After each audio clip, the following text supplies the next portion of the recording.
Tonight, we often imagine spaceflight through dramatic moments. Towering rockets rise into brilliant columns of fire.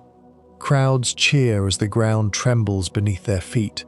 A countdown reaches zero, engines ignite, and within seconds an enormous machine disappears into the sky. Yet those spectacular moments tell only a small part of the story. Long before a rocket ever leaves the ground, thousands of engineers have spent years solving problems that most of us never think about. Every bolt has been inspected countless times.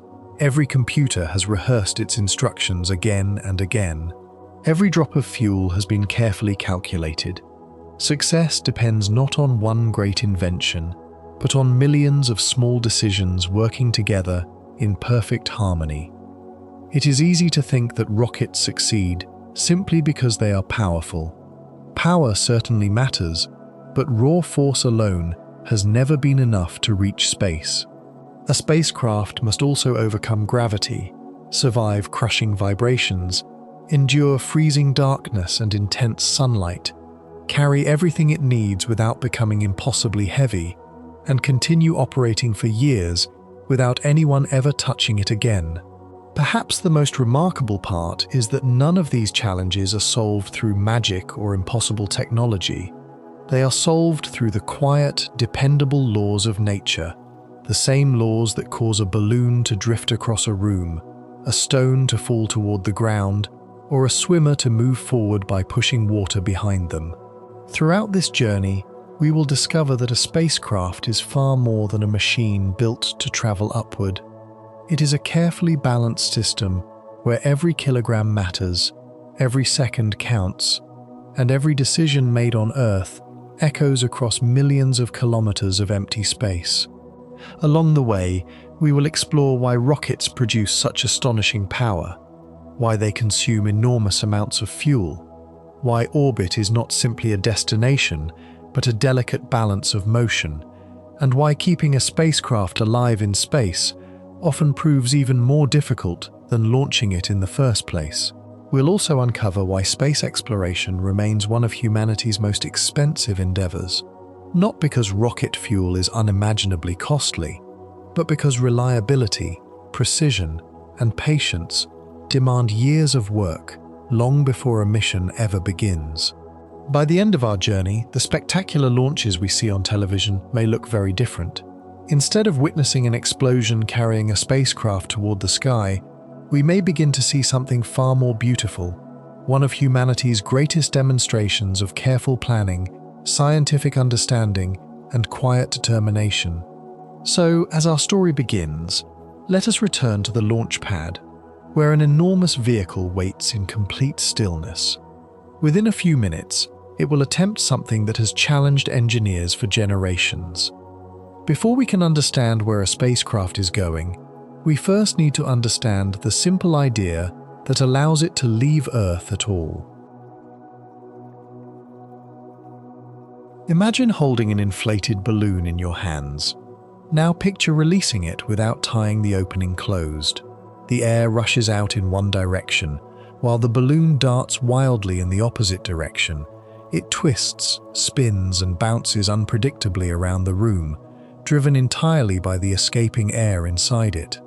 Although a modern rocket is one of the most sophisticated machines ever built, the basic idea is surprisingly similar.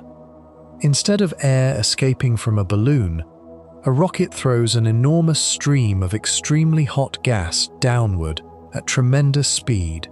As those gases race away from the engine, the rocket is gently but relentlessly pushed upward. This simple relationship between motion and reaction has guided every successful rocket ever launched. It works just as well on the surface of Earth as it does in the empty silence of space. That last part often surprises people. Many imagine that rockets need air in order to push against it, much like an airplane uses the atmosphere to generate lift beneath its wings. But a rocket does something entirely different. It never pushes against the air around it. Instead, it pushes against the exhaust that it creates itself. That is why every launch vehicle carries not only its fuel, but also the oxygen needed for that fuel to burn. Far above the atmosphere, where there is no breathable air at all, the rocket continues operating because it has brought everything required for the journey. Carrying all of that fuel comes with a remarkable consequence. If you could weigh a fully fueled rocket moments before launch, you would discover that almost all of its mass consists of propellant. The engines, computers, tanks, and even the spacecraft riding on top account for only a surprisingly small fraction of the total weight. In other words, a rocket spends much of its own strength simply lifting the fuel that it will burn a few moments later. Even with such immense power, leaving Earth is anything but easy. Gravity never takes a moment to rest. From the instant the engines ignite, it pulls continuously downward, resisting every meter of the climb. At the same time, the atmosphere behaves almost like an invisible ocean. The faster the rocket moves, the harder the surrounding air pushes back against it. During the first few minutes of flight, these two invisible forces become the rocket's greatest opponents. To overcome them, the engines produce an astonishing amount of thrust, far more than the total weight of the vehicle itself. Only then can the rocket begin rising away from the launch pad. At first, the climb is almost perfectly vertical. This might seem like the obvious path, but continuing straight upward would actually waste enormous amounts of energy. Reaching space is not simply about climbing higher. It is about building speed in the right direction. As the rocket ascends into thinner layers of the atmosphere, something subtle begins to happen. Almost imperceptibly, the vehicle starts to lean. The change is so gentle that many viewers never notice it during a live launch. Yet this gradual turn is one of the most carefully planned parts of the entire mission. Little by little, more of the engine's power is directed sideways rather than straight upward. A useful way to picture this is to imagine skipping a smooth stone across a calm lake. Throwing it straight down sends it immediately into the water. Throwing it gently forward allows it to keep traveling, supported by its motion. A spacecraft reaches orbit through a similar idea. Rather than trying to climb endlessly away from Earth, it learns to move sideways so quickly that as gravity pulls it downward, the surface of our planet curves away beneath it. There is another challenge waiting during this climb. As the rocket accelerates, the surrounding air presses harder and harder against its body. For a brief period, the combination of increasing speed and still dense atmosphere creates the greatest aerodynamic stress the vehicle will experience. Engineers carefully reduce engine power during these moments, not because the rocket is running out of strength, but because protecting the structure is more important than accelerating as quickly as possible. All the while, the rocket is constantly making tiny adjustments to its direction. The engines are not fixed rigidly in place. Instead, they can pivot by very small amounts, gently steering the entire vehicle. Powerful onboard computers monitor its position hundreds of times every second, making corrections so small that passengers, if there were any, would barely notice them. Like a cyclist making countless tiny movements to stay balanced, the rocket remains stable through a continuous series of almost invisible corrections. From the ground, the launch appears smooth and effortless. Inside the guidance systems, however, thousands of calculations are taking place every second, quietly ensuring that the spacecraft remains on precisely the path it needs to follow. By the time the atmosphere begins to fade into the darkness of space, the rocket has already accomplished something extraordinary. It has defeated gravity without ever escaping its pull, crossed an ocean of air that constantly resisted its progress, and transformed an upward climb into the beginning of an orbital journey that will soon carry its spacecraft far beyond the horizon. The moment a rocket leaves the atmosphere, its journey enters a very different world. The roaring climb from the launch pad gradually gives way to silence. There is no wind rushing past the vehicle, no clouds to fly through, and no air pressing against its surface. The spacecraft has escaped the thick blanket of Earth's atmosphere, but reaching this point is only the beginning of a much longer voyage. Getting to space and traveling through space are in many ways two completely different challenges. Imagine driving across an entire continent. For the first few kilometers, you might need the powerful engine of a heavy truck to pull a fully loaded trailer up a steep mountain road. Once you reach a long, flat highway, however, that same enormous engine becomes unnecessary. A smaller, more efficient vehicle could continue the journey while using far less fuel. Spacecraft face a remarkably similar situation. The tremendous engines needed to lift hundreds or even thousands of tons away from Earth's gravity are very different from the engines that quietly guide a spacecraft through the emptiness between planets. Every stage of a mission demands a different balance between strength, efficiency, and endurance. For this reason, engineers have developed several families of propulsion systems, each with its own advantages and limitations. The most familiar is the chemical rocket. Nearly every launch you've ever seen has relied on this type of engine. Inside its combustion chamber, fuel and oxygen combine in an extremely energetic reaction, producing gas so hot that it would melt ordinary metals almost instantly. That expanding gas is forced through a specially shaped nozzle, accelerating to tremendous speeds before rushing out of the engine. The escaping exhaust becomes the invisible force that pushes the rocket forward. One way to picture this is to imagine squeezing water through the narrow end of a garden hose. As the opening becomes smaller, the water shoots out faster. A rocket nozzle performs a similar task, except instead of water, it guides an incredibly hot stream of expanding gas with extraordinary precision. Not all chemical rockets are built the same way. Some use liquid fuels stored in separate tanks until the very moment they enter the engine. Powerful pumps deliver both liquids into the combustion chamber, where they ignite in carefully controlled amounts. Because engineers can regulate exactly how much fuel enters the engine, these rockets can increase or decrease their power as needed. Some can even shut down completely and restart later, a capability that becomes extremely valuable during complex missions.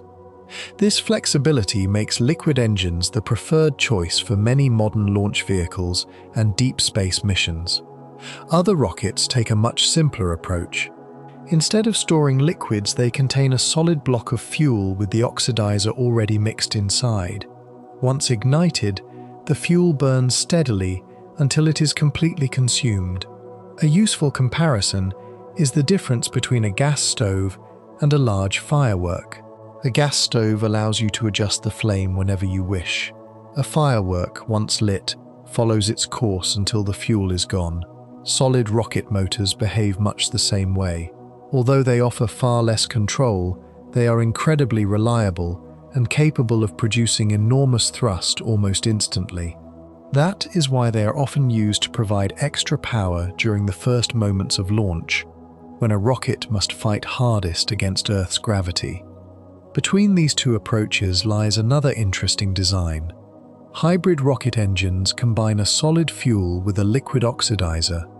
By separating the two ingredients until the moment they are needed, engineers gain some of the simplicity of solid motors while recovering part of the flexibility offered by liquid engines. Hybrid systems remain less common, but they demonstrate that rocket design is rarely a choice between right and wrong. Instead, every design represents a careful compromise between performance, complexity, safety, and cost. Once a spacecraft has reached orbit, however, enormous launch engines become unnecessary. At this stage, movement is often controlled by engines so small that they could fit comfortably inside a household chair. These tiny thrusters rarely produce dramatic bursts of power. Instead, they perform delicate corrections that keep the spacecraft facing exactly the right direction. Imagine balancing a camera on a tripod while photographing the night sky. Even the slightest movement can ruin the image. A spacecraft experiences something similar. Whether it is pointing a telescope toward a distant galaxy or aiming an antenna back toward Earth, maintaining the correct orientation is often more important than moving quickly.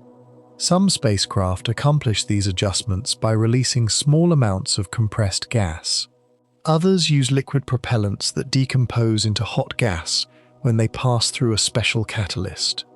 Larger spacecraft may combine separate fuel and oxidizer to produce stronger correction burns whenever additional force is required. These engines are not designed for speed. They exist to provide accuracy. Sometimes a correction lasts only a fraction of a second, changing the spacecraft's direction by an amount too small for human eyes to notice. Yet those tiny adjustments can determine whether a scientific instrument captures a perfect image or misses its target entirely. For journeys that extend far beyond Earth, another remarkable technology begins to shine. Electric propulsion works so gently that watching it would almost seem disappointing. There are no towering flames or thunderous explosions. Instead, electricity is used to accelerate tiny charged particles until they leave the engine at astonishing speeds. The resulting thrust is incredibly small. If chemical rockets resemble powerful sprinters exploding off the starting line, electric engines are patient marathon runners. They accelerate so slowly that the change is almost impossible to notice from one moment to the next. But space rewards patience. Without thick air to slow a spacecraft down, even a gentle push, applied continuously for months or years, can build extraordinary speed. Rather than winning through raw strength, electric propulsion succeeds through persistence. This remarkable efficiency has allowed several deep space missions to travel enormous distances while carrying only modest amounts of propellant. Instead of consuming vast tanks of fuel, these spacecraft quietly accelerate day after day, gradually building momentum across the silent reaches of the solar system. Engineers continue exploring even more ambitious ideas for the future. Some concepts would use the heat produced by a compact nuclear reactor to warm lightweight hydrogen before expelling it through a rocket nozzle. Others imagine enormous reflective sails that capture the gentle pressure of sunlight itself, allowing a spacecraft to glide through space without burning conventional fuel at all. These ideas may sound like science fiction, yet they all rely on the same physical principles that launched the very first rockets decades ago. Every propulsion system, whether enormous or tiny, explosive or almost silent, powerful or astonishingly efficient, exists for one reason: to solve a particular problem under particular conditions. There has never been a perfect rocket engine. Instead, there are only engines carefully designed for the journeys they are meant to undertake. As engineers refine these technologies and imagine entirely new ones, another equally important question always remains waiting in the background. An engine, no matter how advanced, cannot perform without something to propel it forward. The choice of propellant often determines not only how far a spacecraft can travel, but how safely, efficiently, and economically the entire mission unfolds. When we watch a rocket rise into the sky, our attention is naturally drawn to the engines. The brilliant flames, the deafening roar, and the immense power seem to tell the whole story. Yet an engine, no matter how sophisticated, is only part of the equation. Without propellant, even the most advanced rocket is nothing more than an empty shell. Choosing what a rocket burns is one of the most important decisions engineers make. It influences almost everything that follows: how much weight the vehicle can carry, how difficult it is to prepare for launch, how efficient the mission becomes, and even whether a spacecraft can be reused in the future. Surprisingly, there is no perfect rocket fuel. Every option offers certain strengths, while demanding difficult compromises in return. To understand why, we first need to separate two ideas that are often confused. People commonly speak about rocket fuel as though it were a single substance. In reality, most rockets carry two different ingredients. One is the fuel itself, which provides energy. The other is an oxidizer, a substance that supplies the oxygen needed for combustion. On Earth, an ordinary campfire borrows oxygen from the surrounding air. A rocket cannot depend on the atmosphere, because much of its journey takes place where no air exists at all. It must carry everything required for combustion from the very beginning.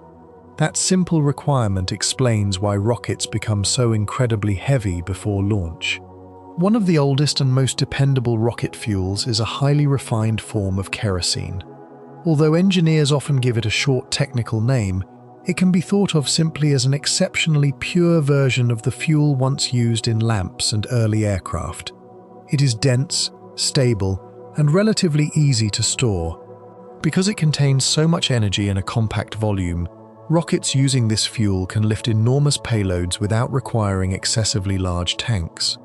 For decades, it has powered some of history's most famous launch vehicles, proving itself again and again through reliability rather than elegance. More recently, another fuel has begun attracting enormous attention. Liquid methane burns more cleanly than kerosene, leaving behind fewer carbon deposits inside an engine. Imagine cooking with a clean-burning stove instead of one that gradually coats every surface with soot. The cleaner the engine remains, the easier it becomes to inspect, maintain, and fly again.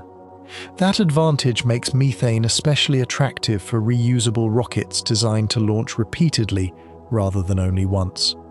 It may also prove valuable for future missions to Mars, where scientists hope methane could eventually be produced using local resources instead of being transported all the way from Earth. Then there is liquid hydrogen. Among today's practical rocket fuels, hydrogen offers extraordinary efficiency. Kilogram for kilogram, it can produce remarkable performance, helping spacecraft achieve greater speed while consuming less propellant overall.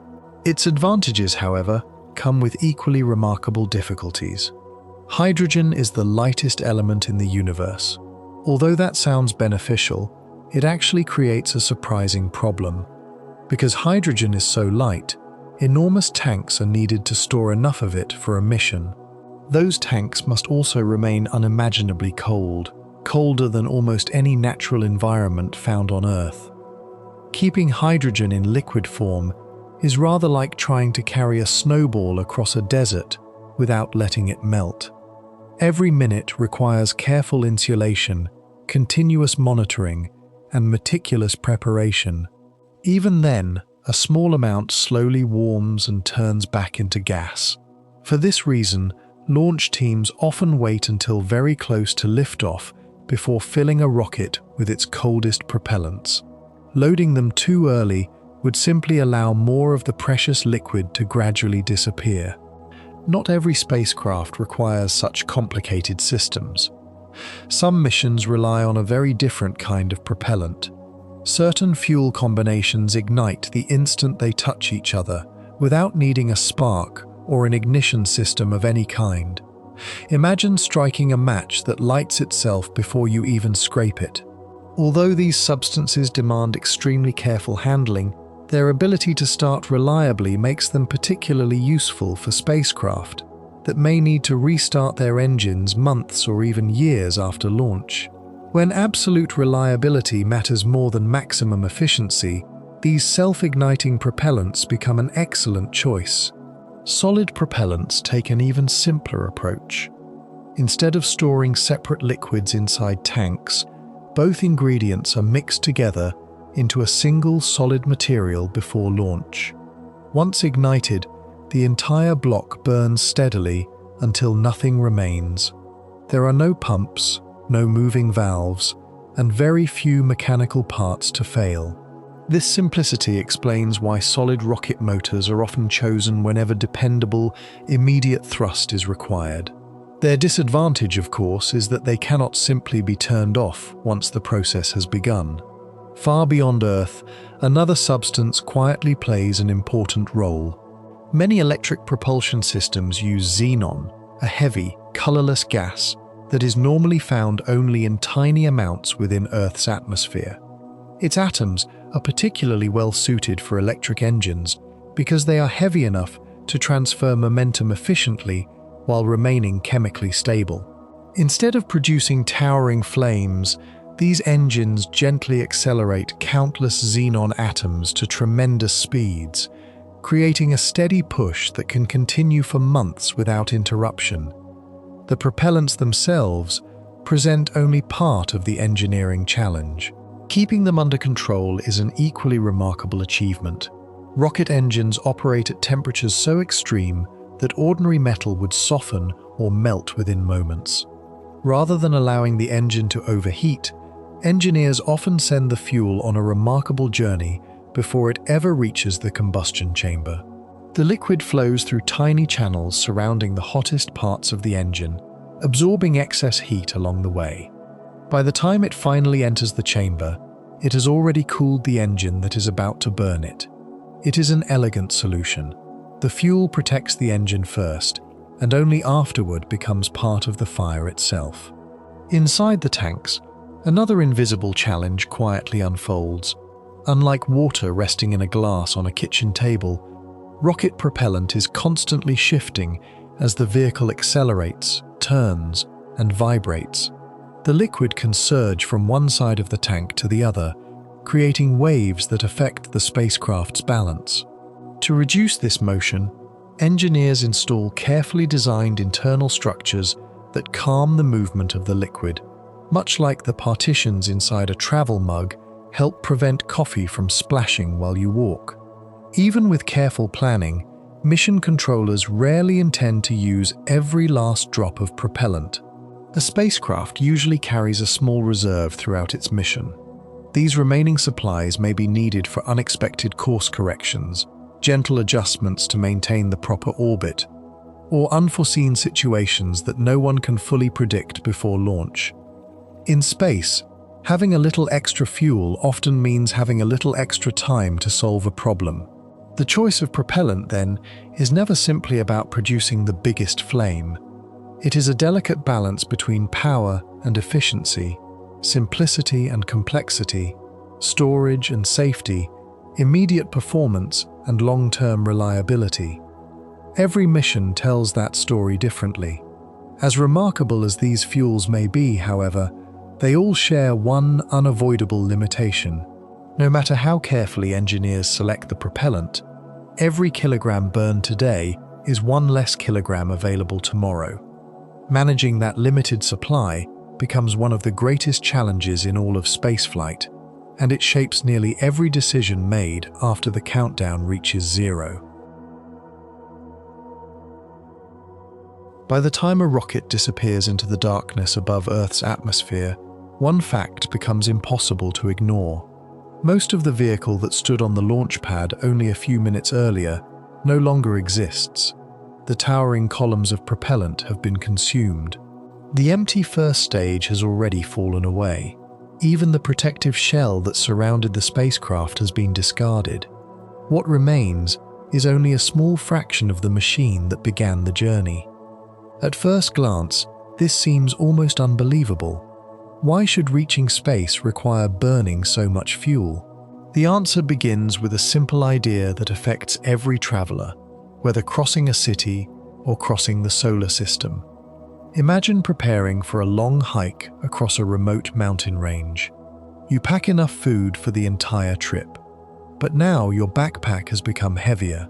Because it weighs more, you become tired more quickly, meaning you need even more food to complete the journey. That additional food makes the backpack even heavier still. Before long, you find yourself carrying food simply to carry the food that allows you to carry even more food. A rocket faces almost exactly the same problem. Every kilogram of propellant added before launch allows the spacecraft to travel farther, but that extra kilogram must also be lifted away from Earth's gravity. Doing so requires additional propellant, which, in turn, must also be lifted. The cycle repeats over and over, creating one of the greatest engineering challenges in spaceflight. This is why rockets appear so strangely unbalanced. The payload, the satellite, scientific probe, or crew capsule is often surprisingly small compared with the enormous vehicle beneath it. Most of the rocket exists simply to carry the propellant needed for the journey. For engineers, this is not a flaw. It is an unavoidable consequence of physics. The engines themselves illustrate this challenge remarkably well. During launch, they consume propellant at an astonishing rate. Every second, hundreds or even thousands of kilograms of fuel and oxidizer may rush through the engines before emerging as hot exhaust.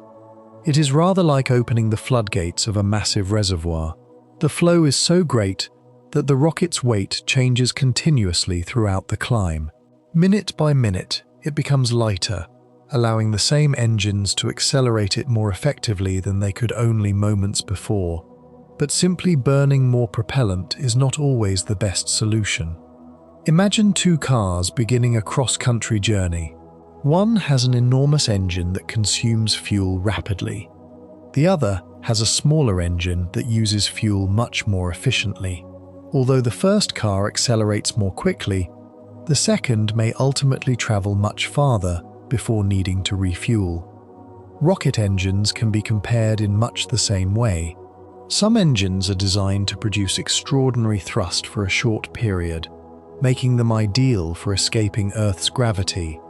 Others sacrifice raw power in exchange for remarkable efficiency, allowing spacecraft to continue operating long after powerful launch engines would have exhausted their fuel. Engineers often describe this efficiency using a technical measurement. Rather than thinking of it as a complicated scientific term, it can be imagined as the distance a spacecraft gains from every kilogram of propellant it carries. An engine that uses its fuel wisely allows future missions to travel farther while carrying less weight from the very beginning. This careful balancing of performance becomes even more important when planning an entire mission. Before a spacecraft ever leaves Earth, engineers create something rather like a financial budget. Instead of managing money, however, they are managing changes in speed. Every planned maneuver has a cost: leaving Earth's surface, entering orbit, adjusting the spacecraft's path, slowing down near another planet, landing, returning home. Each action withdraws a little more from this limited reserve. Spend too much early in the mission, and there may not be enough remaining for the journey's most important moments. This invisible budget quietly shapes every decision made during mission planning. Not all of a rocket's effort is transformed into useful speed. Some of its precious energy is spent simply resisting gravity. Throughout the climb, Earth continues pulling downward with exactly the same determination as it did before launch. Every second that the engines remain burning, part of their effort goes toward preventing the rocket from falling back. Only the remaining energy contributes to increasing its speed. The atmosphere claims its own share as well. Although the air grows thinner with altitude, the lower portion of the climb feels remarkably similar to trying to run through water instead of open air. The rocket must constantly push aside enormous quantities of atmosphere, sacrificing additional energy that never becomes forward motion. Together, gravity and atmospheric resistance quietly consume a surprising fraction of the vehicle's performance. This is one reason why engineers gradually tilt the rocket during ascent, rather than continuing straight upward.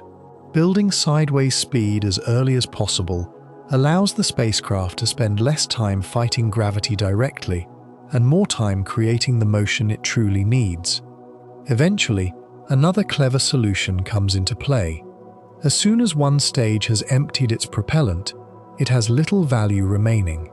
Its tanks are now nothing more than heavy metal containers. Rather than carrying that unnecessary weight for the rest of the journey, the rocket simply lets it go. Seen from a distance, stage separation appears almost effortless. A few small connections release. The empty stage drifts away. Moments later, the next engines ignite, pushing a much lighter vehicle onward. The difference is rather like climbing a mountain while removing a heavy backpack halfway through the ascent. Suddenly, every remaining step requires much less effort. Not long afterward, another piece of the rocket quietly disappears. The protective fairing that shielded the spacecraft during its passage through the atmosphere is no longer needed once the surrounding air has vanished. Like a hiker removing a raincoat after the storm has passed, the rocket sheds another unnecessary layer, becoming lighter still. By now, the spacecraft is no longer trying to climb higher in the ordinary sense. Instead, it is building tremendous sideways speed. This is one of the most misunderstood ideas in all of spaceflight. Many people imagine that orbit is achieved by flying upward until a certain height is reached. Height certainly matters, but speed matters far more. Imagine throwing a baseball. It travels forward before eventually falling back to Earth. Throw it faster, and it travels farther. Now imagine throwing it so fast that while it falls, the surface of Earth curves away beneath it at exactly the same rate.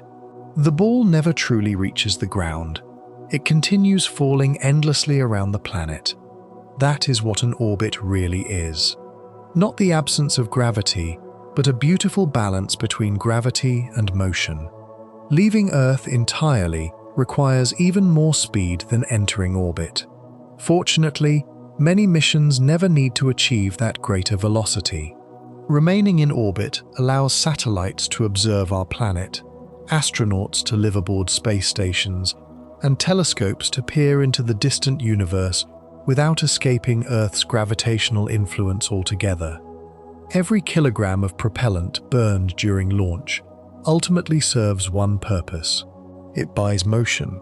Not motion upward forever, but just enough carefully directed motion to allow gravity and speed to work together instead of against one another.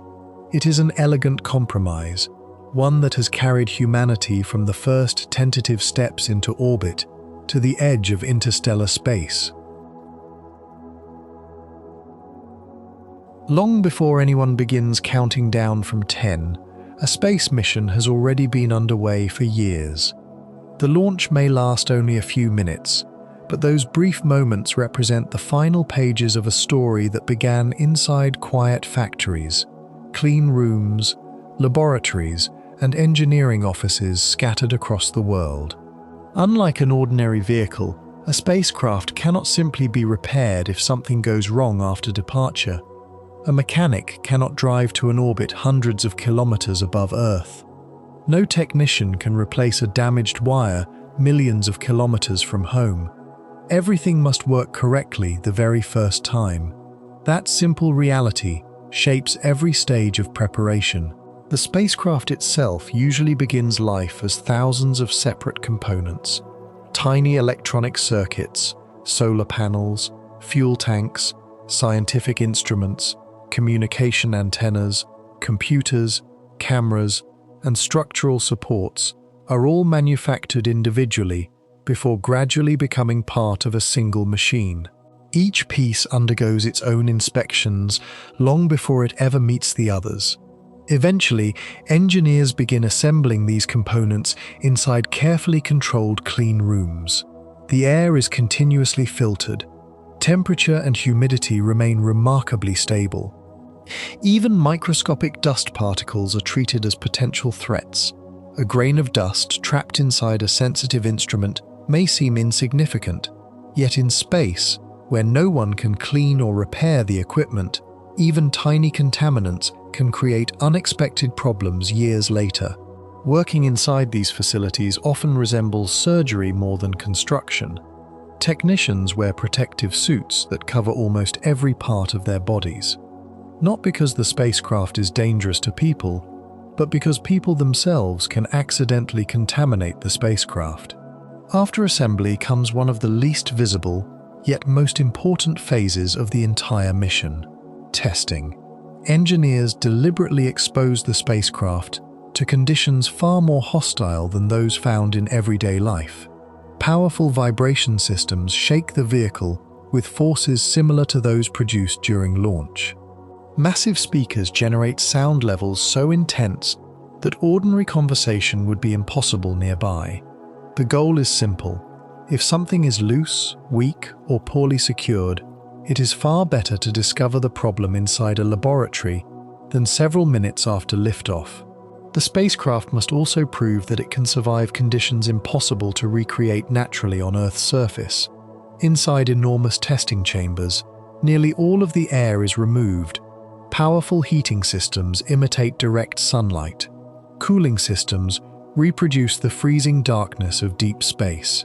For days or even weeks, engineers observe every sensor, every computer, and every electrical connection, ensuring that the spacecraft continues functioning despite the extreme environment. Only after passing these demanding examinations does the spacecraft travel to the launch site. Even there, the mission is still far from ready.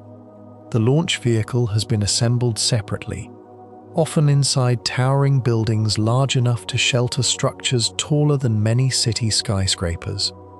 Once both rocket and spacecraft are prepared, the two are carefully joined together. This step is sometimes called payload integration, but it can also be imagined as placing the heart inside a carefully built body. Everything that follows depends upon this connection working perfectly. In the days leading to launch, the pace becomes increasingly deliberate. Teams inspect electrical systems. Communication links are verified. Flight software receives its final updates. Every procedure follows detailed checklists developed over many years, not because engineers lack confidence, but because experience has repeatedly shown that careful repetition prevents costly mistakes. One particularly important rehearsal takes place before launch day itself. The rocket is treated almost exactly as though the countdown were real. The tanks are filled, the systems are powered, valves open and close, computers exchange information. Then, just before liftoff would normally occur, the entire sequence is stopped.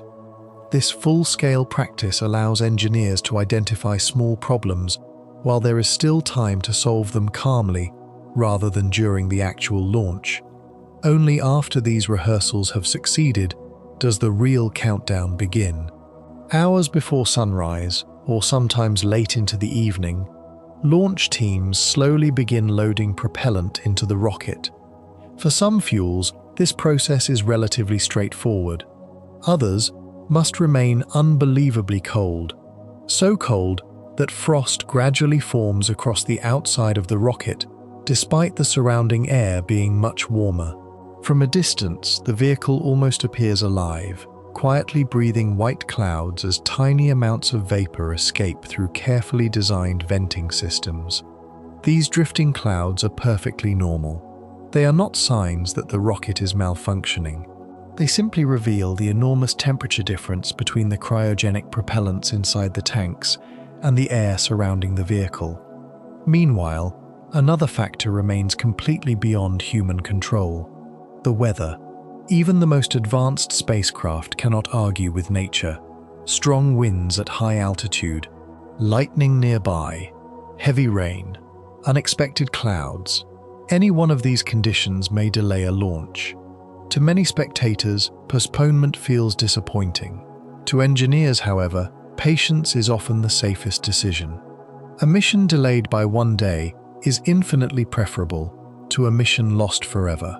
When the final countdown resumes, thousands of computers both on the ground and inside the rocket begin performing an extraordinary dance of synchronization. Valves open in carefully timed sequences. Pressure builds inside the engines. Sensors constantly compare actual conditions with expected values. If even one critical reading falls outside its acceptable range, the computers can stop the launch automatically before the rocket ever leaves the ground. Then comes the moment the world remembers. The engines ignite. For a brief instant, the rocket seems almost reluctant to move. Its engines reach full power while massive hold-down systems continue gripping the vehicle securely. Only after every engine proves that it is operating correctly do those restraints release. Slowly at first, then with increasing confidence, the rocket begins climbing away from Earth. Within minutes, the first stage completes its task.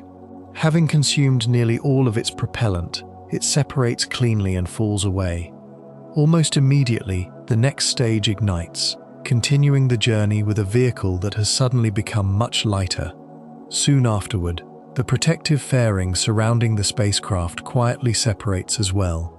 Its job is complete. The dense atmosphere that once demanded protection has now become little more than a distant memory. Higher still, the upper stage continues firing until the spacecraft reaches precisely the speed required for its planned orbit. The engines then fall silent. For the first time since launch, the spacecraft simply glides, weightless, silent, suspended between Earth below and the darkness above. Yet even now, the mission has not truly begun. The spacecraft must first awaken. Solar panels slowly unfold, like leaves turning toward morning sunlight. Communication antennas extend outward. Computers begin checking temperatures, electrical systems, and onboard instruments.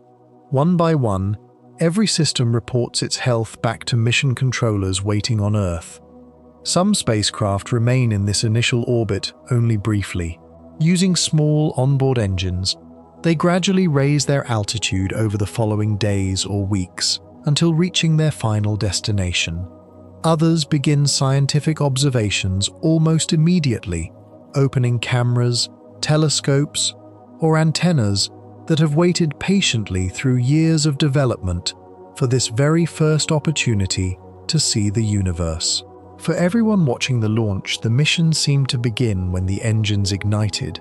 For the engineers who built it, however, launch was never the finish line. It was simply the moment years of preparation finally gave the spacecraft permission to begin doing the work it had been created to perform. For most people, the story of a spacecraft ends the moment the engines fall silent. The rocket has reached orbit, the satellite has been deployed, the cameras capture beautiful images of Earth disappearing below. The mission appears complete. In reality, it has only just begun. A successful launch is rather like opening the front door to a brand new home. Crossing the threshold is an important milestone, but living comfortably inside that home requires constant attention, maintenance, and care. Spacecraft are much the same. The first few hours after deployment are among the busiest of the entire mission. Every system must gradually awaken. Computers begin running diagnostic checks. Power starts flowing through electrical networks. Batteries begin charging from sunlight. Communication antennas establish stable links with Earth. Sensors quietly compare thousands of measurements with the values engineers have predicted years earlier. Mission controllers watch these first reports with extraordinary attention.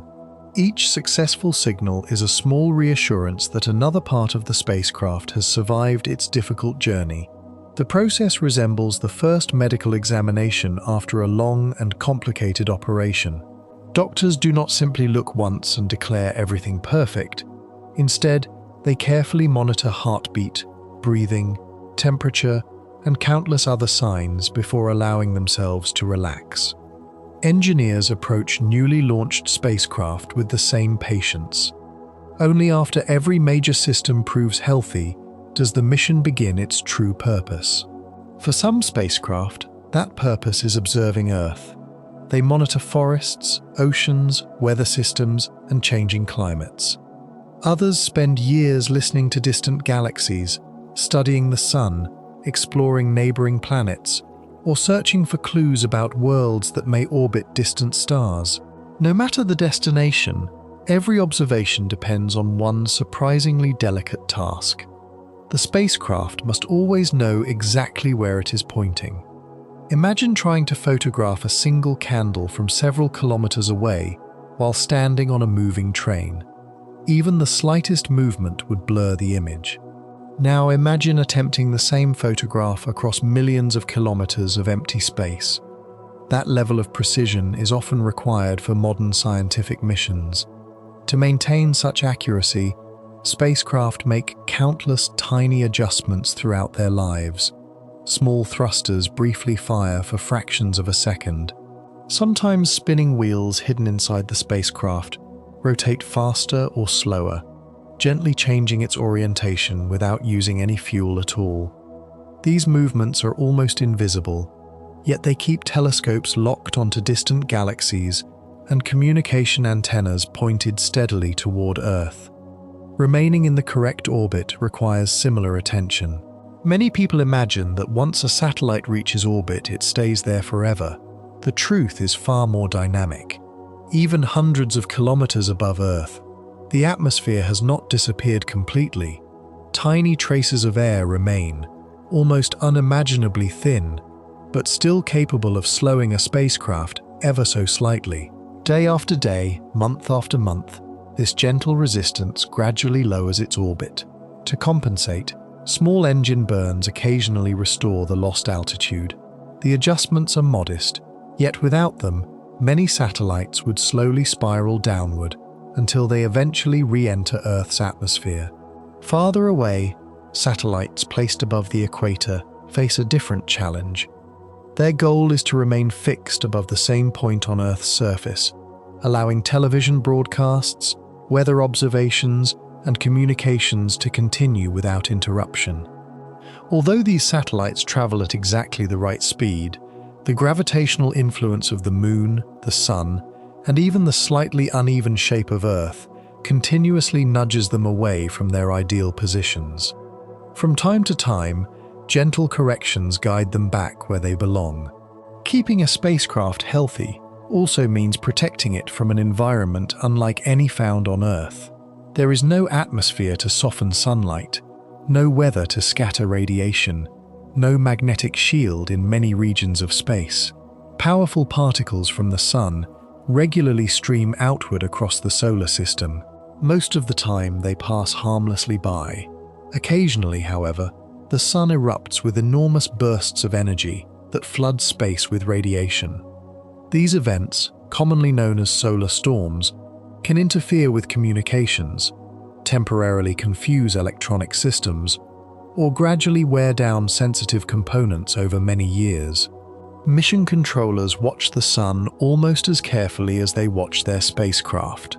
When particularly active periods are expected, operators may temporarily switch delicate instruments into protective modes, reducing the risk of permanent damage. It is rather like closing the shutters of a house before a severe storm arrives. The danger eventually passes, allowing normal operations to resume. Time itself also becomes an invisible enemy.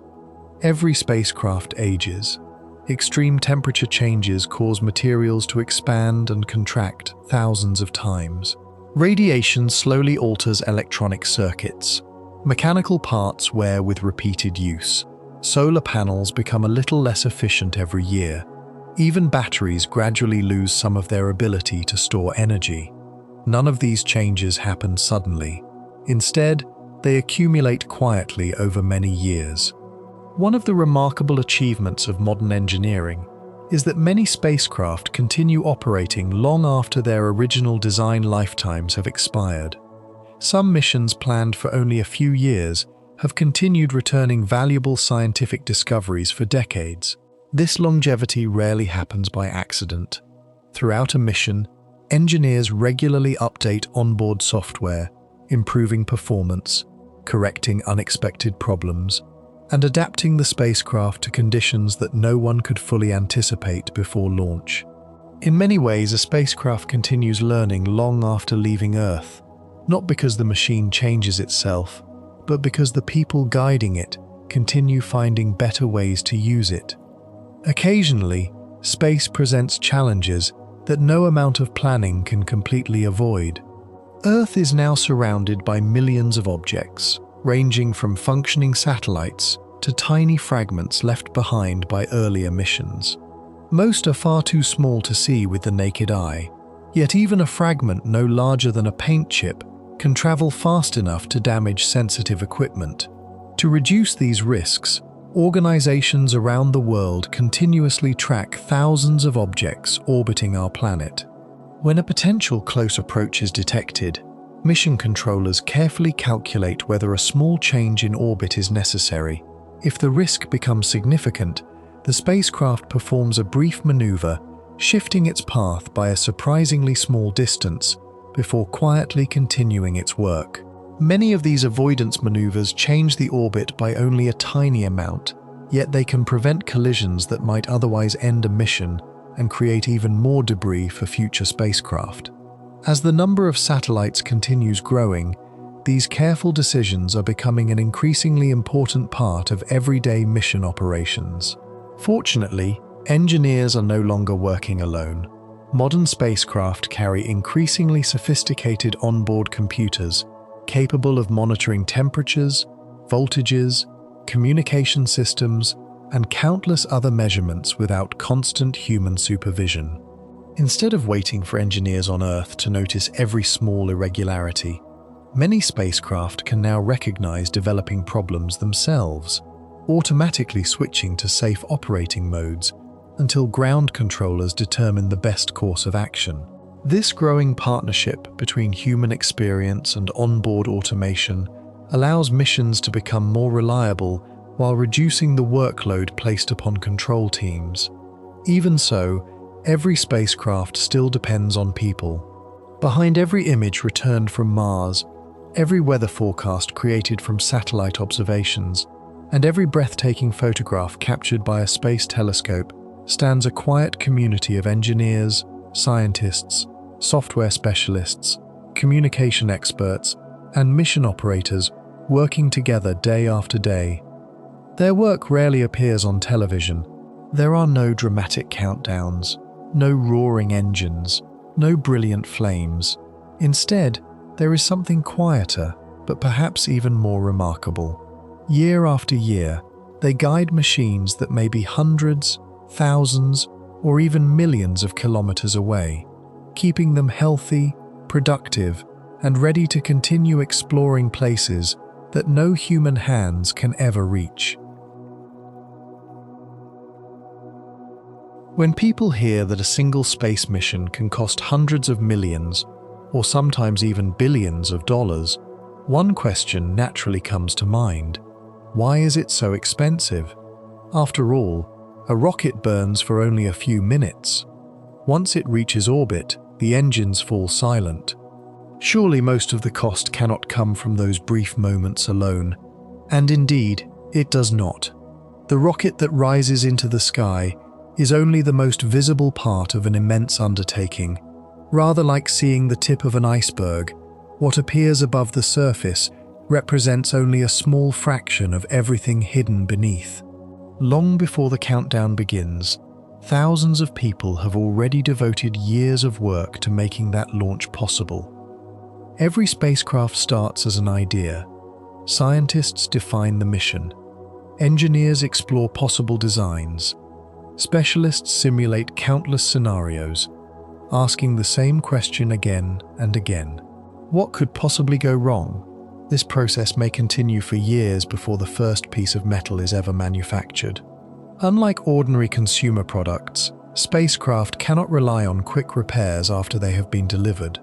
If a washing machine develops a fault, a technician can visit the home. If an aircraft requires maintenance, it lands at an airport.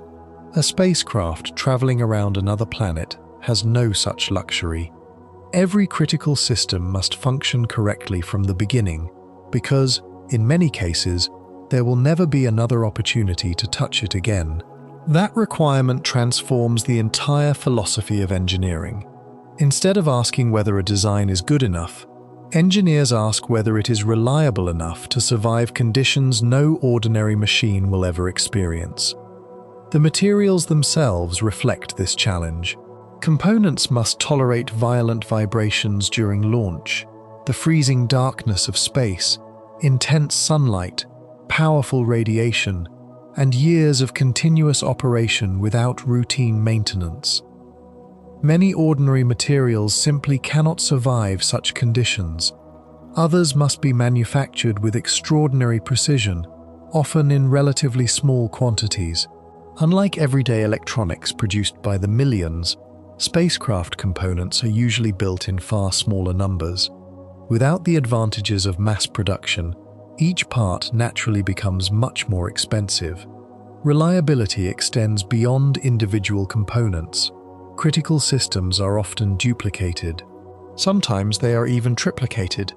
Imagine preparing for a journey across a vast desert, where replacing a flat tire would be impossible. Rather than carrying only one spare wheel, you might decide to carry two, along with extra tools, emergency supplies, and backup navigation equipment. Spacecraft follow a similar philosophy. Additional computers, communication systems, power circuits, and sensors provide insurance against unexpected failures. This redundancy increases both safety and cost. The launch vehicle itself represents another major investment. Modern rockets contain millions of individual parts. Every valve, pipe, electrical connection, and engine must perform exactly as expected. Before launch, inspectors examine these systems repeatedly, verifying that every measurement remains within carefully established limits. Even a seemingly insignificant component can delay an entire mission if it raises the slightest concern. The launch site contributes another substantial portion of the overall expense. Towering service structures, cryogenic storage tanks, fuel pipelines, lightning protection systems, control centers, tracking antennas, power supplies, emergency response equipment. These facilities operate year-round, even when no rockets are standing on the launch pad. Maintaining them requires thousands of skilled professionals whose work continues quietly between launches. Far beyond the launch site, another global network remains constantly active. Ground stations positioned around the world receive signals from spacecraft as Earth rotates beneath them. Powerful antennas track satellites, relay scientific information, upload new instructions, and monitor spacecraft health around the clock. Some missions rely on enormous radio dishes capable of communicating across hundreds of millions of kilometers, allowing faint whispers from distant spacecraft to reach Earth after traveling through space for many minutes, or even hours.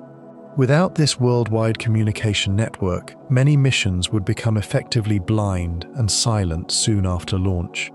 People themselves represent one of the greatest investments. Behind every successful mission stands an extraordinary variety of specialists: mechanical engineers, electrical engineers, software developers, materials scientists, orbital analysts, meteorologists, communication experts, mission controllers, astronomers, planetary scientists, safety inspectors, manufacturing technicians. The list continues almost endlessly. Each contributes a small but essential piece of the larger puzzle. Like the musicians in a great orchestra, their individual performances matter less than their ability to work together in perfect coordination. Testing adds still another layer of expense. Earlier, we saw how spacecraft are shaken, heated, cooled, and placed inside vacuum chambers before launch. These procedures are neither quick nor inexpensive. Some tests continue for weeks. Others must be repeated after even minor design changes. Although this patience requires additional time and money, history has repeatedly shown that discovering problems before launch is dramatically less expensive than discovering them afterward. Sometimes the launch itself becomes only one of many attempts.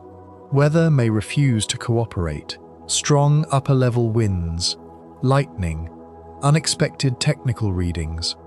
Even a small uncertainty may convince mission managers to delay the launch. From the outside, postponements often appear frustrating.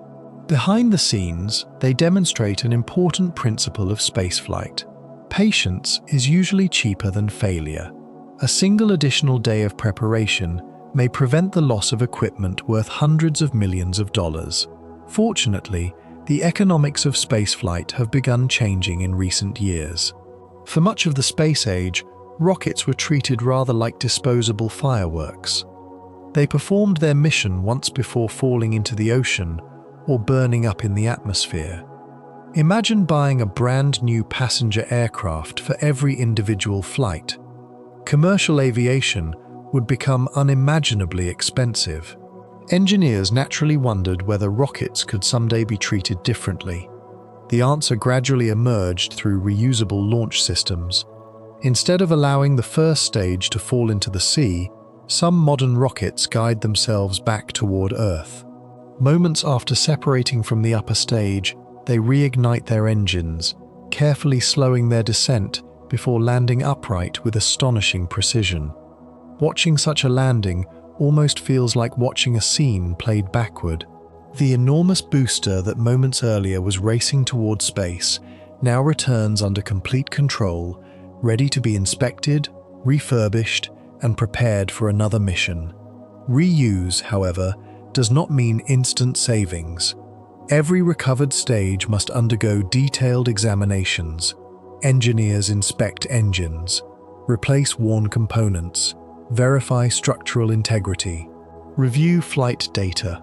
Much like a commercial airliner receiving maintenance between flights, a reusable rocket still requires careful attention before it can safely fly again. Even so, reducing the need to build an entirely new booster for every mission has begun changing the economics of access to space. Automation is contributing as well. Modern manufacturing techniques, increasingly capable software, artificial intelligence, and more sophisticated mission planning are helping engineers complete certain tasks faster and more efficiently than in previous decades. Computers now assist in designing components, predicting maintenance needs, optimizing trajectories, and monitoring spacecraft health continuously throughout their missions. These improvements may not eliminate the enormous costs of space exploration, but they steadily reduce unnecessary complexity while allowing human experts to focus on the challenges that demand creativity and experience. Perhaps the greatest lesson is that the price of a space mission reflects far more than metal, fuel, or engines. It represents decades of accumulated knowledge, generations of scientific discoveries, thousands of people working together across countless disciplines. Every successful launch carries not only a spacecraft into orbit, but also the combined effort of an entire civilization determined to understand the universe a little better. If we could watch an entire space mission unfold in just a few moments, it would resemble the life of a living organism more than the operation of a machine. It begins quietly, not with fire, not with thunder, but with ideas. Somewhere, perhaps years or even decades before launch, a scientist asks a question. How does the sun influence Earth's climate? What lies beneath the icy surface of a distant moon? How did the earliest galaxies form? Can another planet support life? That single question gradually grows into sketches, computer models, engineering drawings, and eventually into thousands of carefully manufactured parts. Piece by piece, a spacecraft begins to take shape. It is tested, inspected, shaken, heated, frozen. Its software is refined. Its instruments are calibrated. Its systems are checked again and again, until engineers are confident that every reasonable problem has already been anticipated. Eventually, the spacecraft leaves the factory where it was born and begins its journey toward the launch site. There, it meets the rocket that will carry it beyond Earth's atmosphere. For a short time, the two become one machine. The rocket provides strength. The spacecraft provides purpose. One exists to climb. The other exists to explore. For only a few extraordinary minutes, the launch becomes a contest of raw power. Engines burn with astonishing intensity. Propellant disappears at a rate difficult to imagine. The rocket pushes against gravity every second of its ascent, carefully steering itself toward the speed required for orbit. Then, almost without warning, everything changes. The violent shaking fades away. The engines fall silent. Weight seems to disappear. The spacecraft finally enters the quiet environment it was designed to inhabit. What follows is often invisible to the public. Solar panels unfold, antennas reach outward, Computers awaken every instrument. The first signals begin their long journey back toward Earth, carrying proof that years of planning have succeeded. Days become months, months become years. The spacecraft quietly follows its orbit, collecting measurements that no human being could gather alone. It photographs hurricanes forming above the oceans. It listens to the faint whispers of distant pulsars. It studies planets, asteroids, comets, and galaxies. Sometimes it discovers exactly what scientists hope to find. At other times, it reveals something completely unexpected. History has shown that many of the greatest discoveries in space exploration were not the answers researchers expected, but the questions they never thought to ask. Meanwhile, time continues moving forward. Every orbit consumes a little more fuel. Every year exposes electronics to more radiation. Every cycle of sunlight and darkness slowly ages the spacecraft. Eventually, the mission approaches its final chapter. For some spacecraft, that ending comes in a carefully planned return through Earth's atmosphere. The intense heat of re-entry gradually destroys the vehicle, ensuring that it does not remain as dangerous debris circling the planet. Although this may sound like a dramatic conclusion, it is often the safest and most responsible choice. Other spacecraft receive a quieter farewell. Instead of returning to Earth, they perform one final engine burn that gently moves them into a distant orbit where they are unlikely to interfere with future missions. These regions are sometimes called graveyard orbits, peaceful destinations where retired satellites can remain without creating unnecessary risks for active spacecraft. Even after a mission has ended, its influence continues. The scientific discoveries remain. The engineering lessons become part of future designs. The software, materials, and manufacturing techniques developed for one mission often improve countless others that follow. Every spacecraft teaches engineers something new. Sometimes those lessons involve spectacular success. Sometimes they come through unexpected failures. Both are equally valuable because each makes the next mission a little safer, a little more capable, and a little more ambitious. The future of spaceflight is already beginning to look very different from its past. Reusable launch vehicles are becoming increasingly common, allowing rockets to fly more than once instead of being discarded after a single mission. Advanced manufacturing techniques are reducing production time while improving precision. Artificial intelligence is helping engineers monitor spacecraft health, analyze enormous amounts of scientific data, and even assist with navigation during complex missions. Future explorers may rely on propulsion systems that are more efficient than today's engines. Some concepts propose using nuclear energy to shorten journeys across the solar system. Others envision enormous sails pushed gently by sunlight or powerful lasers, allowing spacecraft to travel without carrying conventional fuel for much of their voyage. Robotic explorers may one day construct habitats on the Moon before astronauts ever arrive. Spacecraft might manufacture replacement parts using local materials found on distant worlds instead of transporting everything from Earth. Constellations of autonomous satellites could cooperate as intelligent networks rather than operating as isolated machines. Some of these ideas are already being tested. Others remain ambitious dreams waiting for future generations to transform into reality. Yet despite all these remarkable advances, one truth remains unchanged. No future technology will cancel gravity. No revolutionary engine will ignore motion. No spacecraft will escape the fundamental laws that have governed every launch since the beginning of the space age. Progress in space exploration has never come from defeating physics. It comes from understanding physics more deeply than the generation before. Perhaps that is the most inspiring lesson of all. Every successful mission represents a quiet conversation between human curiosity and the natural universe. Engineers do not command nature, they learn to work with it. Scientists do not rewrite the laws of motion, they patiently discover how to use them more wisely. The rockets themselves may grow larger or smaller. Engines may become cleaner, quieter, and more efficient. Computers will certainly become more intelligent. Spacecraft will travel farther than we can easily imagine today.